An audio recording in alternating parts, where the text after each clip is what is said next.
Parents of criminals, how has your child's crimes affected the way you feel about them? My youngest son is locked up on a drug charge. He violated probation by getting arrested for yet another drug charge and is currently awaiting transfer to state prison. He hasn't been tried for the second drug charge yet. How do I feel about him? I love him, but am deeply disappointed. Letters and phone calls are a bit awkward, but he is still my son and he always will be. Have I failed as a parent? All parents fail. Nobody comes out of a family unscathed. My other two kids are doing just fine, so now I really don't feel like a failure. There's still a lot of guilt, though. The thing I feel most guilty about is that I sleep a little easier knowing he's reasonably safe. My kid was always curious, the light of my life. One day I come home from work and he's in my room trying to eat my mattress. He saw me and charged straight for me. He figured nobody would know about his sick eating habits if he killed the only witness. I had to put him down right there in my room. He died on the way to the hospital. He would have been charged with assault, but I guess I ended that. TL. Doctor, fucking goats, man. I know that I did everything in my power to keep my youngest son from getting into trouble. He has been diagnosed with bipolar disorder and is sociopathic. I had him going to a psychiatrist, a psychologist, and on med with no insurance. Almost lost the house, but family is more important. The last time he moved out/ran away, at 17, he stopped taking his meds. He is going to be 19 soon. He once punched me in the eye so hard that it fractured my eye socket. He lies about everything. Some lies are so outlandish that I struggle not to call him out on them because he will only double down with more lies. He moves from friend's house to friend's house using them until they get sick of it. He has unsuccessfully tried living with extended family members. His sales pitch to them is I'm trying to straighten out my life, but the last person I was living with did this and that to screw it up. He only gets a job when all other choices have run out. He only comes around to either blame me for his life being a disaster or to try to con me out of money or a ride somewhere. I love him as much as a father can love a son, but I do not like him. He was raised the same way as his brother. The only preferential treatment he received was all the medical. I pray that I die before him. I'm afraid that his choices and lifestyle will have him killed sooner than later. I watched what my parents went through. When my sister died at 20, I was 16, and I don't ever want to go through life outliving my own child. I'm not a parent, but I just watched this TED Talk by Andrew Solomon. In it, Solomon talks about how he interviewed the parents of one of the perpetrators of the Columbine massacre.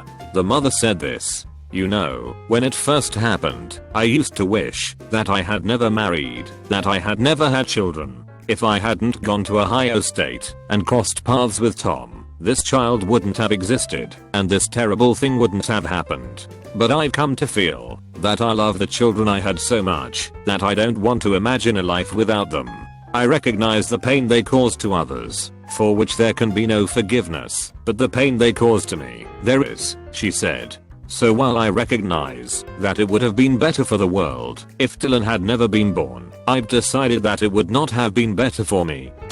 Not a parent, but one night I told my father right rank and smoked at a party. Knowing my dad is against anything illegal, I thought I was going to be scolded at, grounded, etc. Turns out my dad did cocaine in high school, and I was later called a pussy by my father.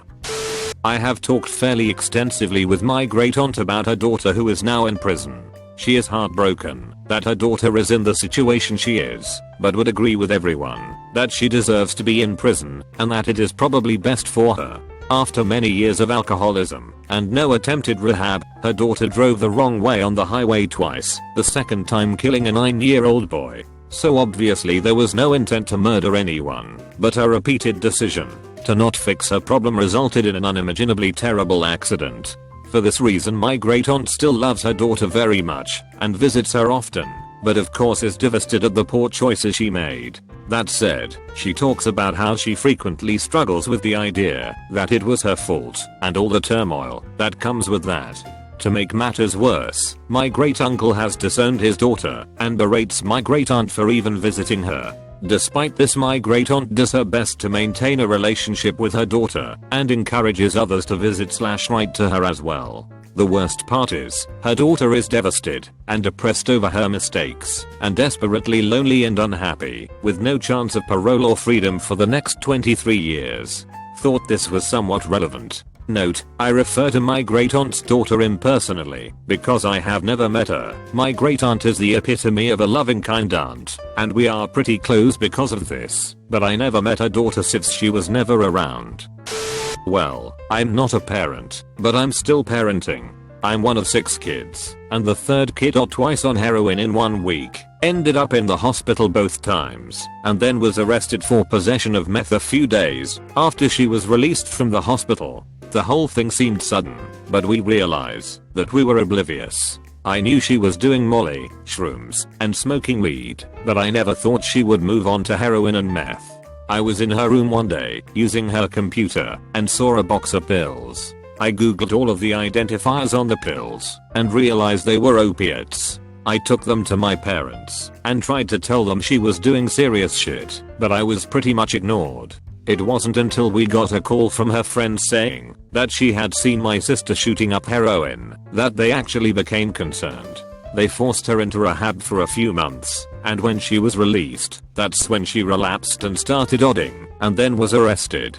My issues lie more with my family than with my sister. I understand that she has an addiction that is very hard to overcome, even with support, and so I just wish my family had listened to me sooner. I'm disappointed that my sister doesn't see anything wrong with how she is treating her body and her family, but I understand that a lot of it comes with the territory of an addiction. She's blind to it all. I'm angry with her because of the pain this has inflicted on my family, but I still love her as much as I always have. My mom left us when all of this started happening, so I'm raising my younger sister, and arguably, raising my older ones too. My issues really are with the ignorance and naivete of my entire family. A lot of this couldn't have been prevented, but the situation could be a lot easier if my family would communicate about what has happened and what will happen. My sister was bailed out on Thursday with my tuition money, thanks to my mother, who did this without telling anyone.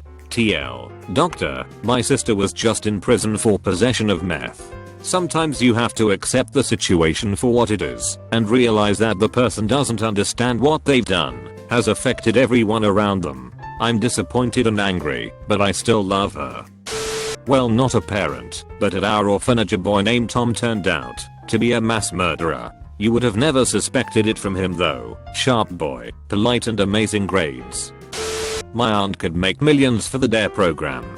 She's done everything. DUI to heroin possession. I don't know the full story, but I heard she abused her leg veins with chemicals so much that they were both at risk for amputation. One eventually was, so she gets prescription medication that she abuses the fuck out of. She's also drifting back to the illicit stuff even after a few years in jail. Here's the kicker, my grandparents fund her. They bought her several homes that she and her friends trashed. She'd pull her I'm getting clean. I need a new place to do that. The cycle repeats. She needs a car for a job. They get her one. It gets stolen or sold for drugs. She needs a new car for her job. Grandmother was in the hospital, in bad shape. Everyone's gathered for the worst. Aunt runs in with an car dealership's catalog. Mom, I've got to have this car. I need to get to my job. Grandfather had a lot of valuable stock and 3 meters along with veterans assistance from the Korean War. He's scraping by on Medicare because they've been funneling all of their money into a drug addict for decades. They never even thought about cutting her off, even though she's promised to clean up before every house, car, grocery bill, utilities bill, hospital bill, and jail sentence. We're into the hundreds on supposed sobering exploits. I actually hope she dies, so that my grandfather won't have to worry about covering his expenses in his final days, which are drawing close. My then 20-year-old son went to jail for 3 months for the burglary of an ATV storage shed, this after getting a DUI several months earlier. It was harder than hell to look him in the eye, and admittedly I was so angry about it. I only saw him 3 times in jail. His mother went weekly. It was only when he got out that I realized how troubled he had become, after I helped him fill out a drug questionnaire for his parole and discovered he had taken every drug on the list, and that the burglary was so he and his friends could get drug money. We lived in a small town in Illinois with a varsity blues mentality, and he got mixed up in drugs when he was on the football team, but I had no idea he was doing more than pot, and even that was an assumption. Unfortunately, he was always more of a follower than a leader, and he was led down the wrong road. As for me feeling as a failure as a parent, it did cross my mind, but honestly what I learned from all this is that you can't necessarily blame the parents for the way their children turn out. I'm not saying I was a perfect parent, but we always tried to lead by example, and our son grew up in a stable and loving home. His choices were exactly that, his choices. But I still rack my brain thinking of times he may have actually been crying for help, but I didn't recognize at the time. The good news is he got clean in jail, and now 8 years later he has his life mostly together, or as much as someone with a felony on their record can be. I think that's the worst part about it, is he'll have that chase him for the rest of his life, though he fortunately has a career as an OTR truck driver and is doing well. My uncle has recently been in jail twice for DUIs. He is now 42 years old and is back living with his parents. His parents, my grandparents, seem really ignorant about the whole situation. They were never mad or disappointed, and now that he is out, they pay for his school, car, food, etc. And they don't even care that he doesn't have a job. Basically, they act like it never happened and still treat my uncle like he is a kid. Not going to say the crime, but it resulted in more than a year in prison, not jail. Didn't change much, because it pretty much fit in with a pattern of behavior before.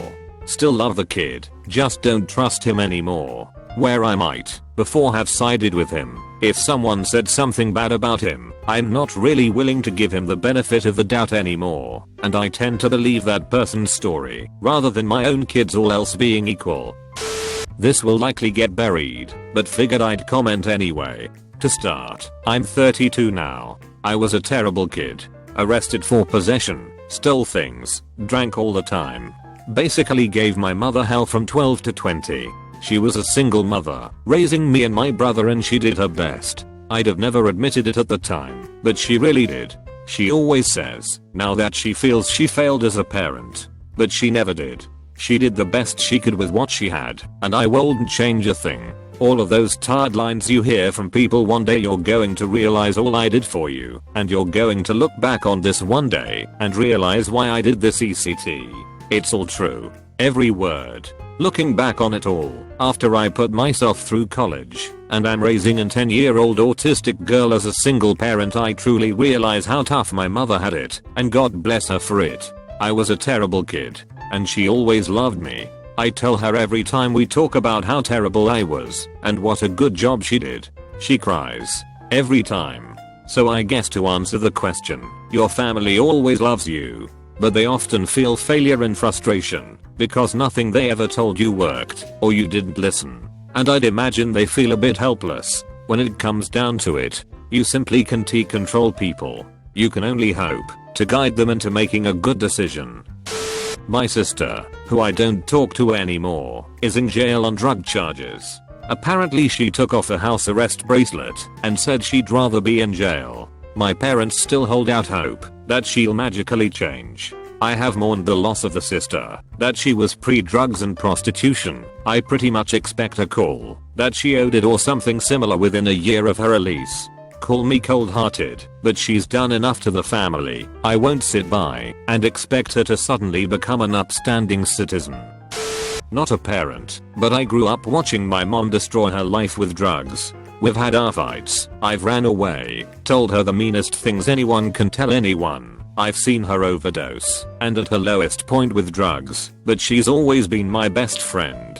She's my mommy, and no matter what she was strung out on at the time, she did her best to make sure me and my sister had a decent life. She sold wedding items to try and make money for Christmas. She didn't always succeed at things like this, and most of the time the drugs took over, but she still tried.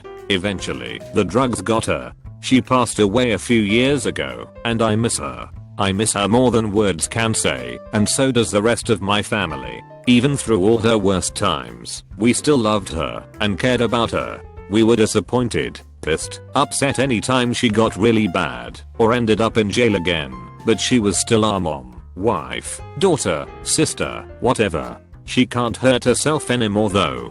I'm glad for that at least. This question doesn't apply to me, but I'm in a situation that these parents may be able to advise me on. Just last week I found out my good friend from grade school, we lost touch after going to separate middle and high schools, was arrested for massive child pornography charges. He made many very shocking and embarrassing admissions to police, all of which are a matter of public record now, so once all the hearings are over he's looking at a substantial amount of prison time. He is only in his mid-20s. I cannot fathom how his parents are reacting to having their home raided and all of this evidence uncovered. His parents were very lovely people when I knew them. We were both awkward children, so our parents would set up weekly playdates for us, and I would go to his house to play Sonic or whatever, and they treated me like family. I feel like I want to reach out to them, send them a letter or something letting them know that I always found them to be very kind and generous and the true definition of good people. I don't know if that would be appreciated or embarrassing for them, or how long I should wait, or if I should just keep my mouth shut, since it has been over 15 years since I've spoken to them. Any advice?